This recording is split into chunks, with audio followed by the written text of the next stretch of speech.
Welcome back to the Guardian Project podcast. This is episode 56, and I'm your host, Andy. And this was the hardest episode to plan for. I had to look up so many dog cards. Why? Because you told me I had to come up with Pauper deck. So seriously, we came up with pretty much the exact same intro. So there's two different ways I could take mine. So I'm going to take mine the other way. Okay. And I'm your co-host, Mike Coyle. And did you know that there is one particular style of Magic the Gathering that dogs prefer over others? Oh, what is that? It's Pauper. It's Pauper. I'm so glad we did the same intro. Please listen carefully. This is the podcast where we talk about all things Magic the Gathering. But mostly Commander. And before we start, we want to thank our patrons. We appreciate all of your support.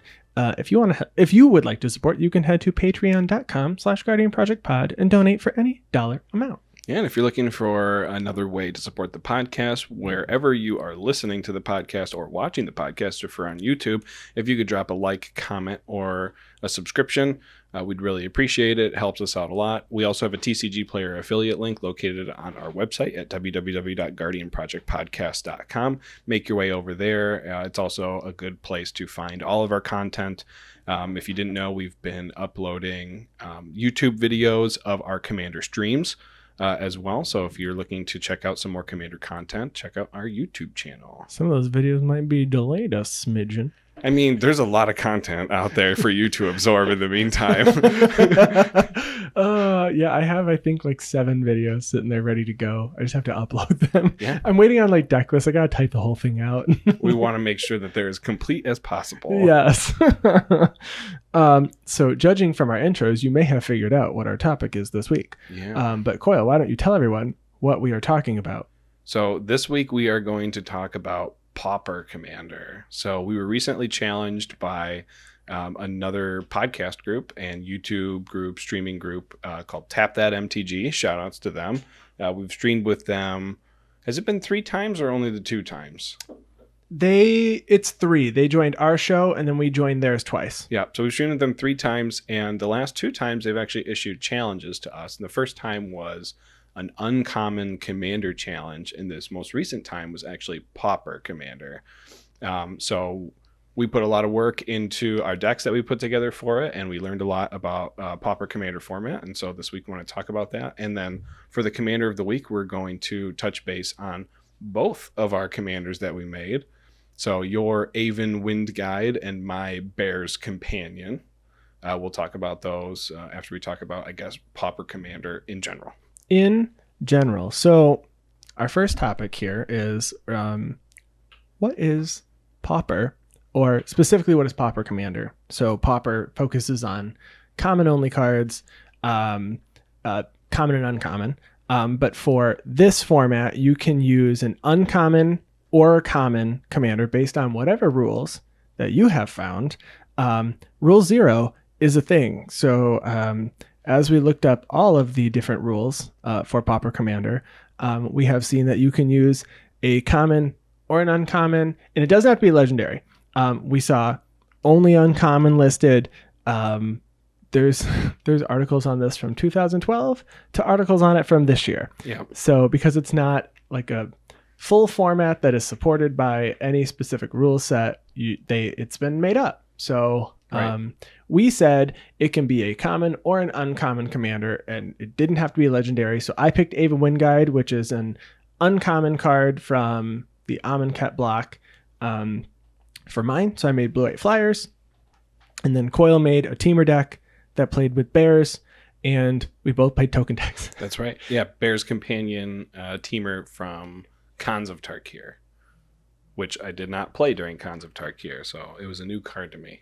But yeah, I didn't draft a lot during Khans, but that was a very fun format. Yeah, 3-color. You went 3-color. I went 3-color, so I want that was the biggest and it's possible. Thing. I wanted to challenge myself. It is technically possible to go 5-color as well. There's one card that you could have played as your commander to go 5-color, and that is Fusion Elemental. It is printed at uncommon in a Masters, one of the Masters sets, I believe. So you could go if you want. You would have a 5-color vanilla extra challenge. Yeah. The reason I went wide in the color spectrum was actually try to use the best cards in all of the colors, because I thought I would run out of cards quickly to use, and it was a challenge. But I did end up cutting cards in the end, so I had extra that I wanted to put in the deck. So, and I played blue-white. You did, because fancy that, because it's me. Just before we came over here, when we were working on the agenda a little bit, I noticed there was one small pile in the floor of your room, if I'm being honest. sorry to air that grievance out to everyone. You mean a Magic player has a pile of cards sitting in their room somewhere? Yeah. There's only 2 cards I saw in the pile. There was an Azorius Signet and a Negate, and I went, yeah, okay. I didn't play them. No, but those were pulled for that deck. I didn't put a single counter spell. I believe there's not a single counter spell in that deck. I played multiple. You did. And when we talk more about our gameplay specifically, yes, we can get into that. Yeah, so we got distracted. So more about this. Again, there's no specific set of rules. You can, again, rule 0. But from the most common items that we found were that the other 99 cards in your deck have to consist of common cards only. And you can have online cards that were printed in common. And if it was printed physically, maybe only an uncommon, it's okay, as long as it was printed online in a common set and as a common in the set. Like regular Commander, your cards have to fit your Commander's color identity. It's a singleton format, so again, except for your basic lands, only 1 copy. The other item that was really gray was your life total. We played with 40. Mm-hmm. Some say 40, some say 30. Some have a weird mixture in between. Some also have a different amount of commander damage because it's Pauper. We did read that as well. Some said instead of 21, they did like 15 or 16. None of us were focusing on commander damage. I mean, there's a good chance that Leslie or Shauna from Tap That MTG absolutely could have done that. For sure. Either one could have done that. And then you have the same thing, commander tax. So you have to pay 2 extra when you cast your commander from the command zone. And then, so it's regular commander, except you're using only commons except for your commander. Right. And then life totals can differ and some other items can. Yeah. And you had mentioned it. One difference when we did look up a couple different rule sets was looking at the like what cards were legal. Like some of them had their own ban lists for Pauper and some didn't. So, just look out for that if you end up making Pauper a normal part of your rotation. There probably are some cards that need to be banned. I know I specifically didn't go and build like a Gray Merchant of Asphodel deck because I thought the deck could be too strong. And I wanted us to, play a little bit of a longer based game, a little bit more fun. So there might be some cards in there. I'm not really sure if like Soul Ring has seen a ban. I'm pretty sure Soul Ring's only been printed at common. In the Commander products, I did not include a Soul Ring in my deck list. I did not either. So I assume cards like that would be banned in this format. So just talk about it with your play group before you decide to go and play. Yeah. You can also use partner in this with the there's I think there's 2 sets of partners with that are common. You have Lore Weaver and Lay Weaver. And then there's Blaring Captain and Blaring Recruiter. I think both are from the Battle Bond set. Mm-hmm. So you can use partners if you wanted. And then same thing as the regular Commander. Adventure works the same way. Alternate casting cost works the same way. Specifically, one thing that's interesting is there was an article we found that said the commander must be a creature spell though, so you can't use Dryad Arbor, although it is a creature. It says that you cannot use your Dryad Arbor, so because it's not a spell. It's not a spell, but same thing in Commander, except for I guess if you wanted to argue Ricksmithese, but it's still a creature. Yeah. But yeah, so you can't play Dryad Arbor as your commander in this format. So all of you people that were looking to play your colorless land deck. Yeah, because Dryad Arbor doesn't have a color identity, right? It's just a forest. It doesn't say it's a green creature. Oh, I guess it says Dryad Arbor is green. The actual card says it's green. So I guess it could be, Mono but it can't be your commander, so there's no reason. Can you imagine paying mana for your Dryad Arbor? That'd be terrible. It would be bad. And you can't even use the turn it comes in. Summoning Circus. Man. What a terrible commander. So this was fun. And so we wanted to talk about some things that we found in Commander, I guess specifically the way you play. So in regular Commander, I'm skipping a little ahead. No, that's fine. We are focused on creatures and less on like combos and alternate spells and alternate win cons, because those are not as plentiful, or actually some of them are just not even available Right. In Pauper. So in the gameplay, we found that you pretty much have to swing to win. I guess Coil did have an alternate win con. Yep. I did not have one of those. My plan was to play out tokens and swing with them with flying and vigilance. And you pretty much need combat tricks. Okay. Yep. I think there are some Storm-esque wins out there. I think Empty the Warrens is common, and you could storm off a little bit. I know all of like the cantrips that you would play in a blue card draw deck, or maybe even like my CEDH Kess deck, who plays all these cantrips like Preordain and Brainstorm and all these 1-mana cards were all printed at common that you could play. So Storm, I think, is maybe an exception to that. And obviously, Andy mentioned I also had an exception to that with an infinite combo through Peregrine Drink to make infinite mana to shoot at everyone with a common printed fireball in the face. But I mean, there are some Storm cards in at common. I mean, there's quite a few actually, but nothing that I was going to. Well, maybe there's not quite a few. You've got Empty the Warrens. You have Grape Shot. You have Ground Rift. Target creature without flying can't block. So you probably don't want to cast that. no, probably not. It's probably not going to do you a whole lot. Scatter Shot. 1 damage to target creature for 3. Yeah. If you want to deal Just 1 damage. like maybe 3 total is probably what's going to happen there. Yeah, I guess I didn't really think about. So I was in blue-white, so I wasn't particularly thinking about Storm cards for a tokens deck. Right. But I definitely had some cards in there that give my creatures +1/+1 until end of turn. I played Charge. I also played one interesting card before. You know, I don't want to obviously spoil the entire deck because we're going to talk about it later. But I played Warded Battlements. It gives attacking creatures you control +1/+0. So it just makes them bigger. There aren't any power anthems. Right. There's toughness anthems in blue-white. There's a lot of, I think there were three different ones that give. Some are specific to soldiers, and then some are, I think there's one for creatures, but it's +0/+1. Okay. I was like, well, I don't need that. Yeah. I need +1/+0. No one needs that. You do miss a lot of the pumps and the anthems, like you said. Even like Creature Matters, all your lords, if you're playing Merfolk, all your Merfolk lords, I mean, you even have to go to uncommon to find those.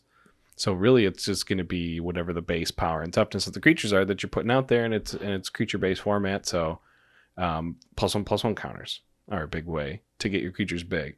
Yes. I know with Bear's Companion, when Bear's Companion enters the battlefield, you get a 4/4 bear. I thought having 4/4 bears was going to be big enough to be the biggest threat on the table. Turns out. Against a green-black elves deck and a mono-green trample over you deck, 4/4s were small. Yes. And if they're not flying like your tokens were, they ain't getting through. They're just going to be blockers at this point. Yeah, you know, speaking of combat, right, and having huge creatures, there was one turn where Coil does take a big swing, obviously without giving away the entire game because it'll be up on YouTube, so go check it out.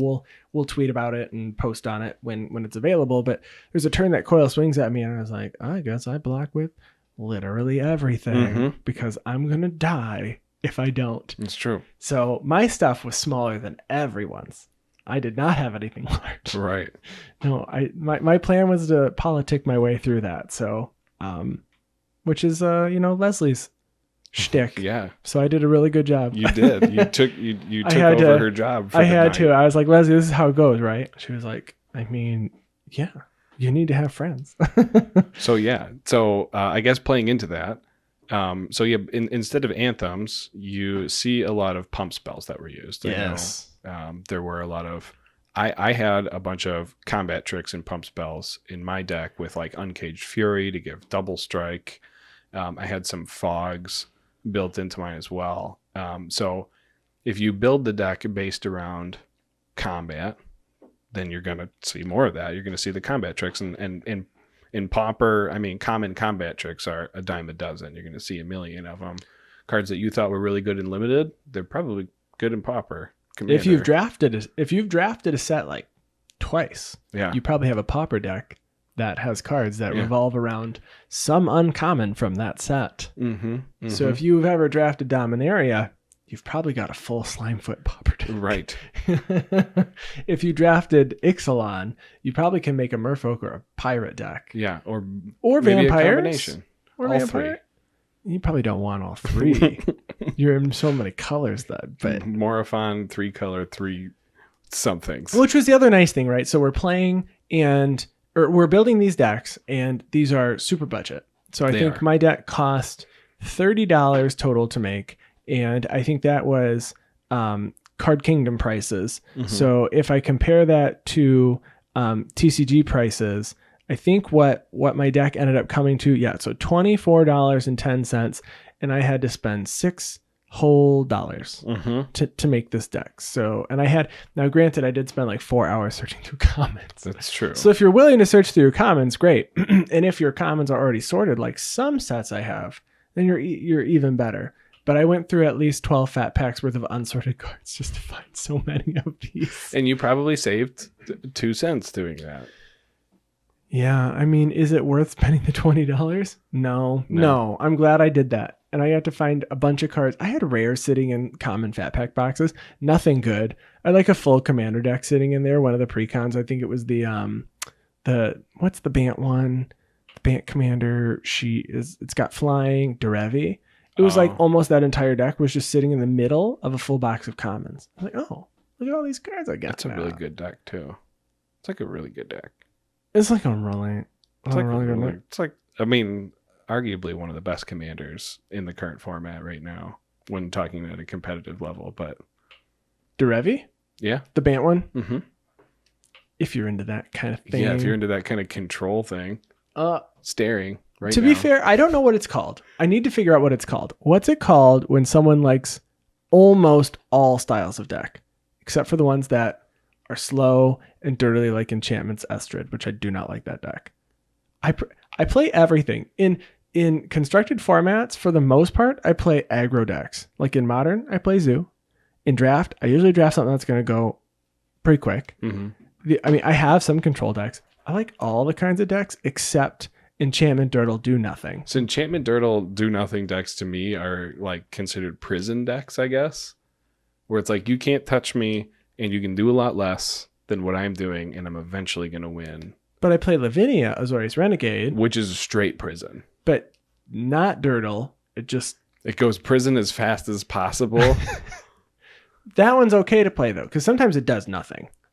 Estrid is like, I play this card. I have to remember that this land taps for 3 colors, and this land taps for 2. And this one taps for anything but green, and it's like, I guess too much work. It's like that deck to me feels just like a pile of win more.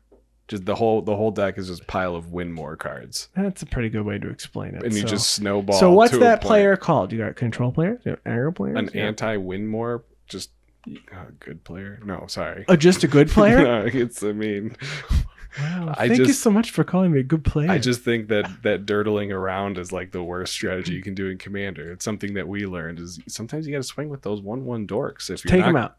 I mean, if you're not using them for mana and they don't have a defender and they don't have any mana up, swing at them for 1.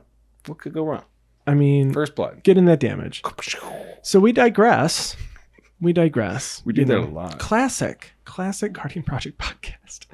Pauper staples. So this was new to us. We didn't know what staples were for this format. We didn't even know what this format was. Because we didn't know what this format was, Coyle held a counterspell for a while because he didn't know what spell was important. I had no idea what was. It's like everything's in Commander. You hold up a counterspell, someone's like Cyclonic Rift, like, oh yeah, that is an obvious counterspell right there. But in Pauper Commander, someone goes Suture Priest. I'm like, maybe they should counter that. I don't know. Is someone going to overrun me next turn? It was my Suture Priest. It did not get countered. No, I didn't counter. It was wonderful. It did like 6 damage to me, which isn't why I died, but it didn't help. I gained so much life off that. So we did look up some staples for it, right? So you can look all over. We found a tapped out list on Pauper staples. And so a lot of cards, honestly, that I forgot were commons. And you just assume they weren't because of their price. Like Mystic Study. Yeah. Mystic Study, a $24 card. It's been reprinted a couple times. It was just reprinted in Jumpstart, right? It's in Jumpstart as well? Or was it? It's in Jumpstart. Yeah, it's in Jumpstart. And it was in Mystery Boosters. Yep. Yeah. So that's a common. So I didn't include it in my blue-white list. It should be in there because I had an issue with card draw. Yeah. So I guess maybe I'm just going to throw a Mystic Study in there. Another card that's really good and forgot was it wasn't in my colors, but I forgot is, Pestilence. That's such a good card. If there's no creatures in play, sack it, but you pay 1 black and deal 1 damage to each creature and each player. That kind of card is really good in regular Commander because you're affecting everyone. I mean, granted, you're going to hit yourself a little bit, but you're getting all of your opponents. Yeah, it's actually especially good in Pauper because there's one thing that's missing in Pauper. It's board wipes. And Pestilence is a pseudo board wipe. It can be even a board wipe that just dodges killing your creatures if you're playing high toughness versus your opponents. But yeah, I mean, spot removal is plentiful, but board wipes are very scarce. They are scarce. You've also got some tutors in ones that I've talked about before that I really like. The transmute mechanic is Dimir Infiltrator, Dimir Houseguard, Drift of Phantasms. You've got 3 transmute cards. What you're going to grab, I don't know, but you've got them. It's pretty much the only way you can go fetching in Pauper. So some are mono blue, and outside of the ones that are mono blue, I think there's mono black as well, and then Dimir, but you're not going to have any transmute cards outside of blue and black. Do you want to tell everyone about our favorite draw spell that we both asked each other if we had? We did not. We had to buy that. Never played this card before, and we both asked for it. So we went, card draw. And we think we're going to add it to regular Commander. I know I am. So it's a really good card. So it is an instant called Keep Watch. And this is from the set, what is it, Planar Chaos? No, I think the one that you're looking at right now is Plane Chase. Yeah, so it was printed in Judgment and Plane Chase, both at common. So it's an instant for 2 and a blue that says, draw a card for each attacking creature.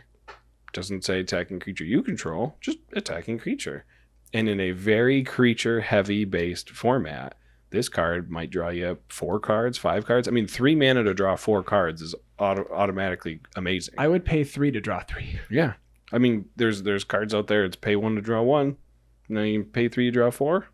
Seems or in a deck like Locust God, maybe you're paying 3 to draw 20 and creating 21 ones on top of it, killing everyone with the Perforos that you already have on the board. Yeah, that's the specific deck that I play that I said I didn't even realize Keep Watch was a card.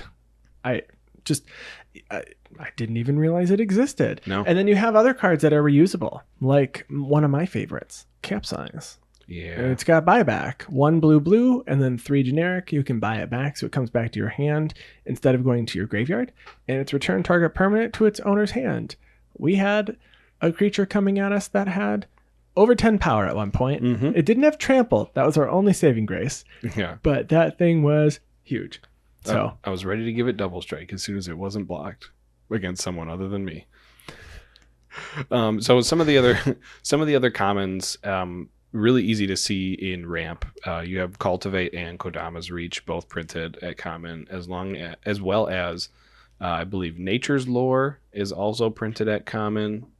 If Sakura Tribe Elder and Yavimaya Elder. Yeah. And then all of the 2 mana signets in all the Ravnica Guild colors were all printed at common in different commander sets. So you can run all of them.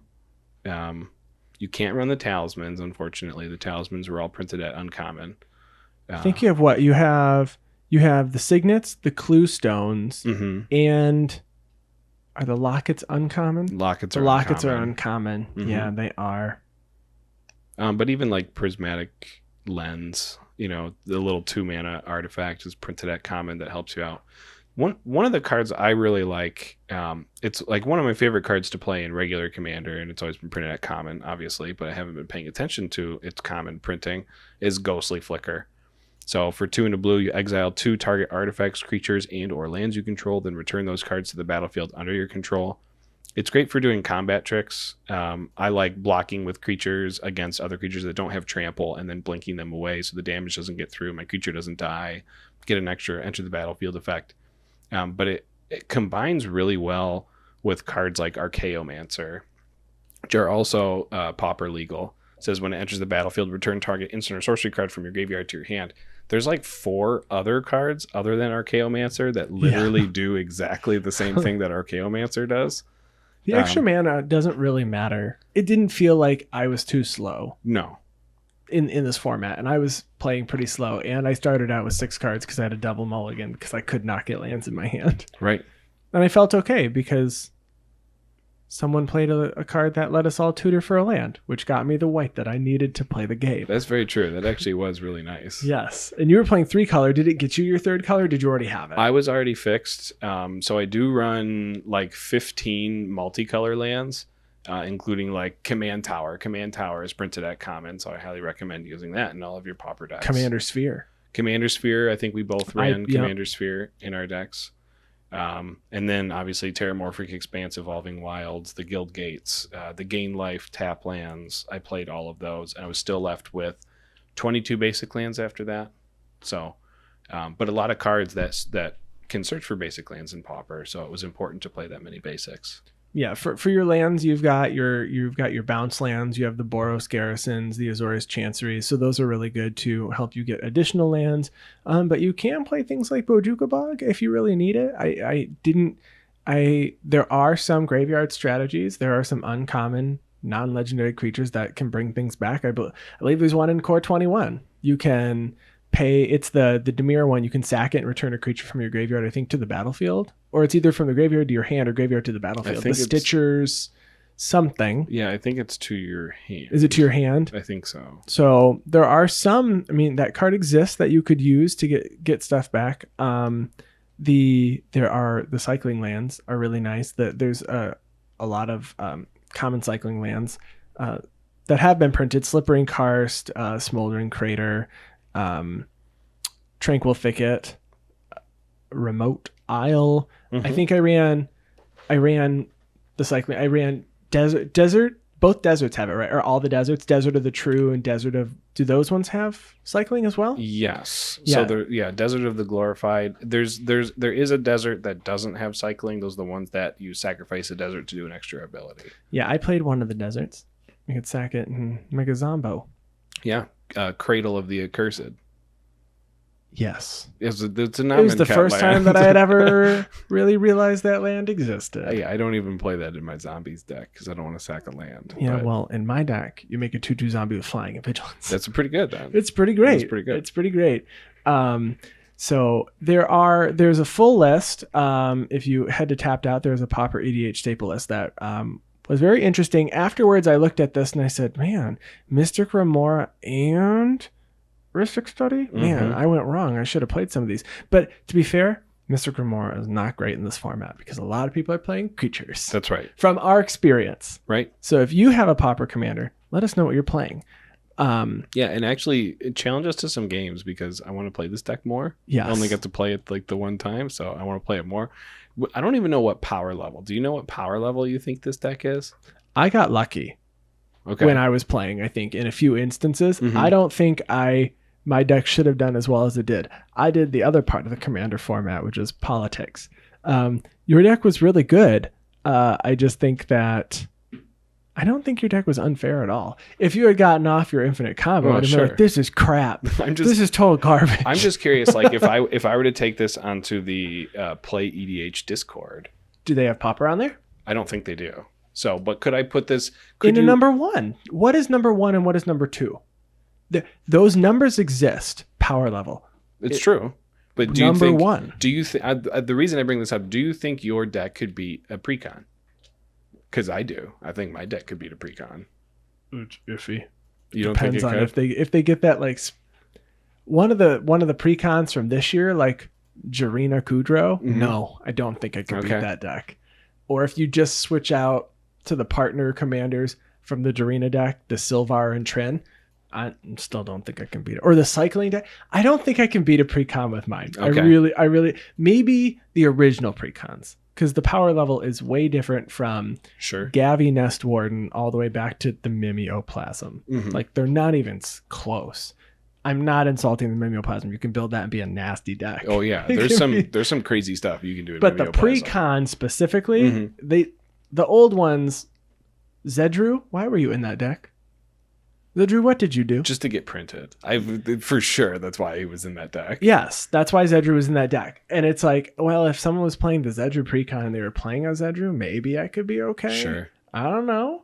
I would say this is the lowest power deck that I have. Okay. And I'd put it down there in 1. I don't know if it's a 2. What's a 1 and a 2? No one's ever brought a 1 or a 2 to the table and said, let's play 1. I think 1s and 2s are meant to not win. They're just meant to play. I'm just going to cast spells and then pass the turn. I'm not actually trying to win. And if you do, it just happens. Are you not going to swing? I don't know. You don't want. I feel like when you sit down with 1, it's like I don't want to swing. I don't want to make everyone mad. So I'm not swinging until I have 3 1/1s and no one has blockers. Well, that's never going to happen. Exactly. So you just never swing. Or you just bring a deck that has 99 cards you've never played, or lands and like 70 cards you've never played. I like the 99 cards I've never played. You don't need lands. Including? You just play lands you've never played. There's like 6 of them or something. I've never played a Gaia's Cradle. So yeah, no, I'll play that deck. Never mind. No, I'll play that. Is Gaia's Cradle common? Not in Pauper.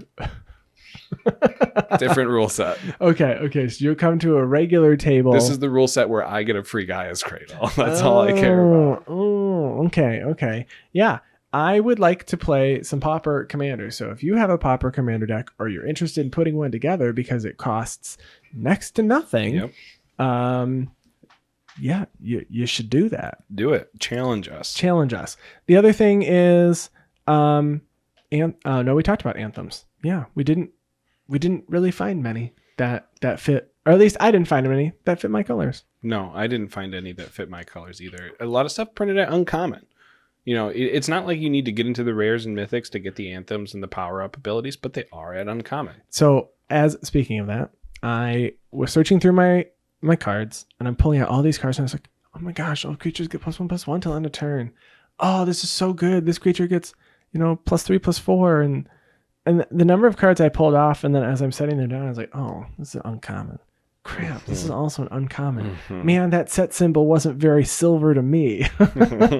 I had a very hard time looking through my cards and finding things and saying, oh, this is perfect. No, it's excluded. You can't play it.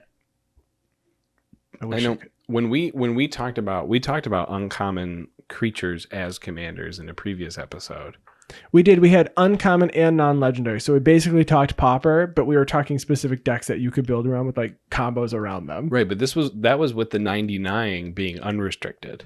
Correct. So that was when we came into the Pauper Commander build, it was like I'm going to go back to that episode and listen and be like, well, can't use anything we talked about because everything was rares and mythics that we said synergize well with this uncommon commander. Yeah. So it was actually difficult at first, and then it was easy.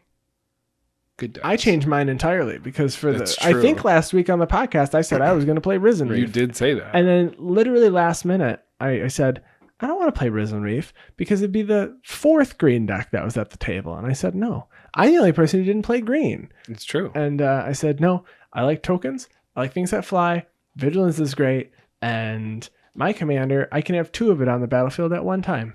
So because Embalm. That's true. So we'll get into that as we go into our decks, which actually I think we can do. Do you want to go ahead and tell us about your Bear's Companion deck? We're going to do 2 commanders of the week. 2 of them. Yeah, I'll talk about Bear's Companion. So this is my Pauper deck that I have dubbed Big Bears. I thought it was your regular commander deck. No, it's Pauper Commander deck that I call Big Bears, not my regular Commander deck. Before we start, also, Bears. does it hurt that when you look at it in an Arca deck, your commander is actually highlighted in red and it just says that you have deck errors? No, it reminds me of which one's my commander. It's this uncommon off in the corner. That's something Architect, if you're listening, it's like the whole program's listening. Mm-hmm. Maybe it is. Every single person that's ever worked on Architect beta is listening. Yeah. Yeah. Make Pauper Commander a choosable option, a selectable option, and then it won't be highlighted in red. Perfect. Give me the option to just turn the highlight in red off.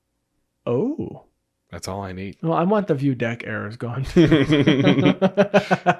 All right, so I picked for my commander to be Bear's Companion. So normally a bear is referred to as a 2/2. A Bear's Companion itself is a 2/2. However, when it enters the battlefield, you get to make a 4/4 green bear creature token, which is basically 2 bears combined into 1. So that's why the deck is dubbed Big Bears. So when I was putting the deck together, I wanted to build a deck that was more than just 1 or 2 colors. I wanted to try for 3. I had mentioned earlier in this episode. I know I am.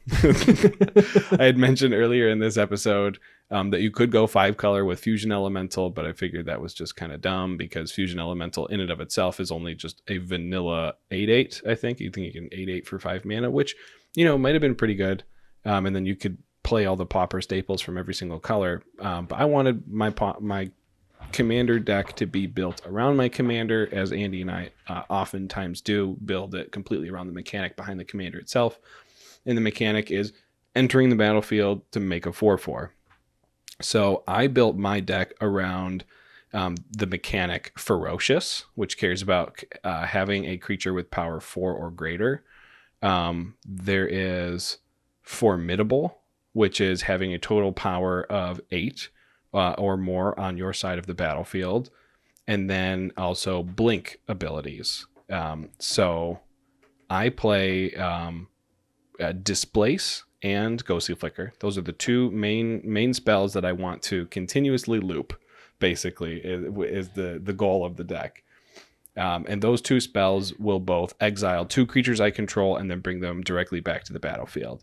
So whether that is my commander, Bear's Companion, so I can make another 4/4. If I want that 4/4 to come at instant speed so that I can block with it, I can shove maybe 8 power in front of someone 7/7 just to take them out.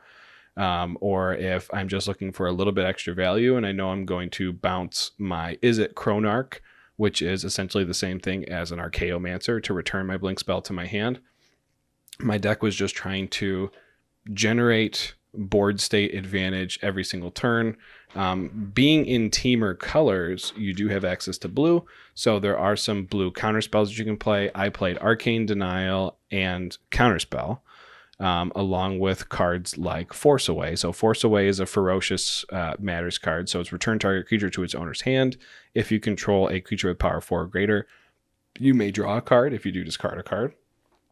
On top of that, since Bear's Companion is making 4/4 tokens, I did decide to run the 2 populate cards that I am legally allowed to run in my deck, and that's Druid's Deliverance, which is for 1 and a green. You get a fog, prevent all combat damage that would be dealt to you this turn, populate. And there's a sorcery for 8 mana called Horncaller's Chant. So for 7 and a green, you get a 4/4 green rhino creature token with trample, and then you populate. So the mana base is, for a 3 color, it's pretty strong. I mean, I run all of the tap lands where you gain a life, such as Thornwood Falls and Swiftwater Cliffs.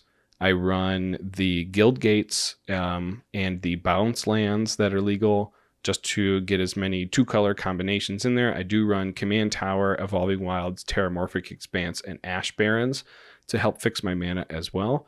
I run a total of 22 basic lands for cards like Cultivate, Kodama's Reach, Wood Elves, and some of my other basic land fetchers. And then just to kind of, as the culmination of the entire deck, there is an infinite combo built into the deck involving Peregrine Drake. So Peregrine Drake says when it enters the battlefield, untap up to 5 lands. So whether I have the lands like Gruul Turf and Is It Boilerworks that tap for double, I can untap those to produce mana. But Blinking Peregrine Drake along with an Archaeomancer with a Ghostly Flicker allows me to return Ghostly Flicker to my hand after every single blink and untap 5 lands, allowing me to produce an infinite amount of mana that I can pump into a common printed Fireball that I can shoot at everyone's face. I didn't get to do this in our game. Spoiler, I didn't get the combo off. I'm not mad. No, next time I will. But also, I would have been pretty excited to see that happen. I had to dig for it, and I was drawing a lot of cards. I was blinking my Pondering Mage over and over again, blinking my Muldrifter over and over again to draw a lot of cards, and I have cards like Reclaim to bring Ghostly Flicker back to the top of my library if I don't have an Archaeomancer. So it had a lot of staying power. It just didn't become a big enough threat early enough. But I think I held my own. I did some good damage in the game. And I guess you'll have to watch to see if I pulled it off in the end. You will have to watch. So I played a blue-white deck with Aven Windguide as my commander. So it is a 2/3 flyer with Vigilance that says creature tokens you control have flying and Vigilance for 2, a blue and a white. And it has Embalm for 4, a blue and a white. So I can exile this card from my graveyard and create a token copy of it, except that copy is a white zombie bird warrior with no mana cost, and I can only do this as a sorcery. So I can, in fact, have a white zombie Aven Windguide and a white-blue Aven Windguide. Mm-hmm. Both have flying and vigilance. And only one has a converted mana cost, though. Only one has a converted mana cost, and I guess only one counts only one counts for commander damage. That's true. Because the token would not. That is true. But I'm going to get you. The token's coming for you. So my deck played pretty much all, but maybe like 2 or 3. I think I have 4. Four creatures that when they come in, they make a creature token. So I'm playing cards like Aven Eternal. When it comes in, you make an amassed army. Aviation Pioneer comes in, you make a Thopter. Creatures like Acacian Crier, you can pay 1 and a white, tap, discard a card, and create 2/1/1 white citizens, not humans. They are just regular citizens. Just regular citizens. I had a really good time drawing all of my commander tokens. Specifically, I played a card that when it dies, I make a 3/2 Eldrazi token. Was that Enlightened Maniac? This one, when it enters, you make a 3/2. But the one that I played was white. I think it was Desperate Sentry. Yep. When it dies, you make a 3/2, and it gets +3/+2 or +3/+0 if you have Delirium. Didn't. But that was really cool. And then I played some life game backups. So I had Suture Priest and Soul Warden. I needed these. I put a lot of creatures on it. I got them both actually in that game. Yep. Suture Priest, way better than Soul Warden. When everybody else is playing creatures, you're doing them damage. It says May. We're not friends. You shouldn't have said yes to me. I wanted to live. You killed me. You swung at me. I did multiple times. I also played with one of my favorite mechanics, the Monarch. Palace Sentinels. It is a common, a 2/4 for 4. When it enters, you become the Monarch. That was really great. I also had a couple of cards in here that were printed in paper as uncommon only, and they were printed, I believe it's Vintage Masters online at common. So I had the card Battle Screech. You create 2/1/1 white birds with flying, and it has flashback, tap 3 untapped white creatures. I also have the card Afterlife. It's only ever been printed in physical paper at uncommon, but it's common online in Vintage Masters. For 2 and a white, you destroy target creature. It can't be regenerated, and its controller gets a 1/1 flying spirit. That's really good. Seems strong. Against a creature that's coming at you that might have double strike and trample if someone gives it nastiness. Who would do that? When they held it in their hand, was hoping someone would swing with trample. Wait, you think Teamer Battle Rage is printed at common? Oh, wait, yeah, no, it is printed at common. Yep. So, all of my creatures almost all of my creatures that came in made another creature. I had a couple of enchantments. Spoiler alert, Host with them make creatures. Squire's Devotion makes a vampire with lifelink. Omen of the Sun makes 2 white humans. Cartouche of Solidarity makes a 1/1 white vigilance human. Nope. Warrior makes a warrior. Warrior. And then my sorceries and my instants also blinked a lot of things. I wanted to blink my creatures to have them come back in, make another creature. I did have to use one of them to try to protect my commander from Shauna. And I did it successfully, and then Coil killed it on the next turn. Yay. So it didn't make it around, but I thought I was being sneaky. And then I have very minimal card draw in here, so maybe a Ristic Study needs to make it in here. But I was playing Winged Words. You draw 2 cards, cost 1 less if a creature you control has flying. They pretty much almost always have flying because a lot of them are tokens. Secrets of the Golden City has Ascend. You draw 2 cards if you have the City's Blessing. You draw 2 cards if you have the City's Blessing. You draw 3 for 3. We said we'd play draw 3 for 3. So there's that. But other than that, I don't really have much card draw in here. You should play Muldrifter, especially if you have blink stuff. I did think about it as because I could play all the blue and the white cards that are just good when they enter the battlefield. But I wanted to go with the token theme, so I went hard on tokens. Rootborn Defenses has Populate. That's really good when you got tokens. Populate and your creatures gain Indestructible. Outflank. I usually had more creatures than everybody else. Yes, you did. I usually had more, so I was able to deal damage to attacking or blocking creatures equal to the number I controlled, and that would take them out. And then I just had I had a good time playing with these cards, and cards like Charge. Creatures you control get +1/+1 until end of turn. There were a couple more in here. I pulled a couple out because I wanted to play more cards that were going to make creatures. And then I did also think about the creatures that have ETB. Your team gets like +1/+1 till end of turn. But in common, most of those were like target creature gets +2/+2 till end of turn. And that just wasn't good enough to only have 1 getting a pump instead of like 6 getting a pump. Yeah, I do actually have a very, very, very small sub-theme of Ally that helped me out with that a little bit, because Tajuru Beastmaster gives your team pumps every time an ally enters. But other than that, there's like nothing. Yeah, you did have that ally sub-theme when you were asking me to pull some cards for you. And then I guess the only other creature that also worked, it was pretty cool, was Deputy of Acquittals. It has Flash, and when it enters, you return another creature you control to its owner's hand. I had to save my creatures. I think I had to save my creatures 2 or 3 times that game. Everybody was going hard on trying to knock them out, Death Touch or some other shenanigans.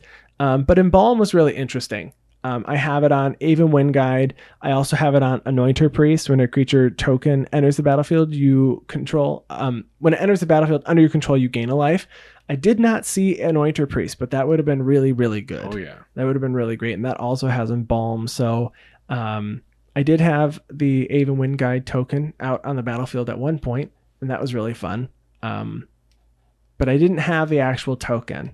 So I got to pull out the old Amonkhet Punch-Out cards, and I was cracking that, and I put Embalm across my commander, so that was cool to see that. I haven't used those cards in forever, and I was hoping I had a card that cared about brick counters, and I realized how few cards cared about brick counters. Yeah, and I think a majority of them are printed at uncommon or rare. Yeah, I think you're right. Yep. And I didn't have anything to care about the -1/-1 counters. So Embalm was the only thing that mattered from that card. But I was impressed that I had like 5 of those still.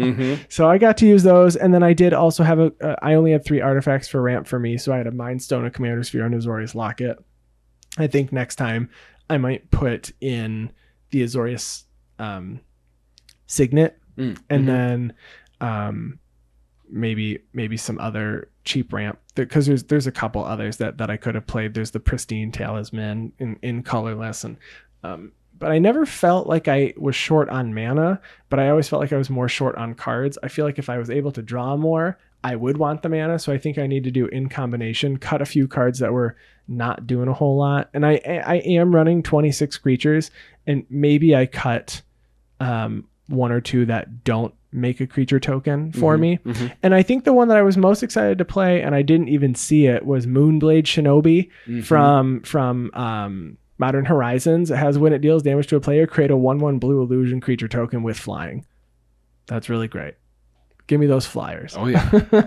So if you have a Pauper Commander deck, tell us about it. Tweet at us with, I have a Pauper Commander deck. Yeah. That, maybe a deck list. Just say hi. And if you say hi, hashtag I have a Pauper Commander deck. Here's my deck list. hashtag Pauper Commander. I need to make a Pauper Commander. I mean, if you have a Pauper Commander deck that's helmed by Mowu, I mean, you have a Pauper Commander. You do. Pack Leader is rare. This is the uncommon one. Wait, you could play the blue-white dogs.